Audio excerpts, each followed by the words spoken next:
রাজশাহীর মোহনপুর উপজেলায় ঈদগাহ মাঠে ঈদের নামাজের ইমাম নির্বাচনকে কেন্দ্র করে দুই পক্ষের মারামারিতে আলাউদ্দিন নামের এক ব্যক্তির মৃত্যু হয়েছে।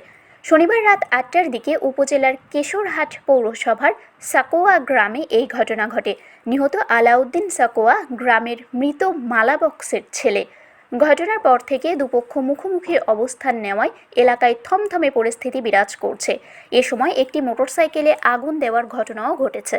পরে ফায়ার সার্ভিসের সদস্যরা এসে আগুন নেভায়। এলাকায় অতিরিক্ত পুলিশ মোতায়েন করা হয়েছে। পুলিশ জানায়, সাকোয়া গ্রামের একটি ঈদগাহে আসন্ন ঈদুল ফিতরের নামাজের ইমাম নির্বাচন বৈঠক বসে সন্ধ্যায়।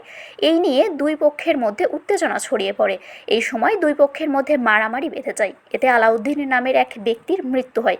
আলাউদ্দিনের মরদেহ বর্তমানে নিহতের বাড়িতেই রয়েছে। এলাকার পরিস্থিতি নিয়ন্ত্রণে কাজ করছে পুলিশ।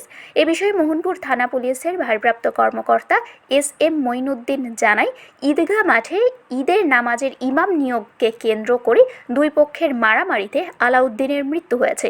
মরদেহ নিহতের বাড়িতেই রয়েছে। ঘটনাস্থলে পুলিশ রয়েছে। এই ঘটনায় আইনগত ব্যবস্থা গ্রহণ করা হবে।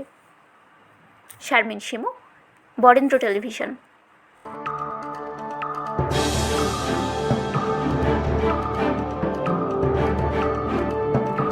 Audio Jungle.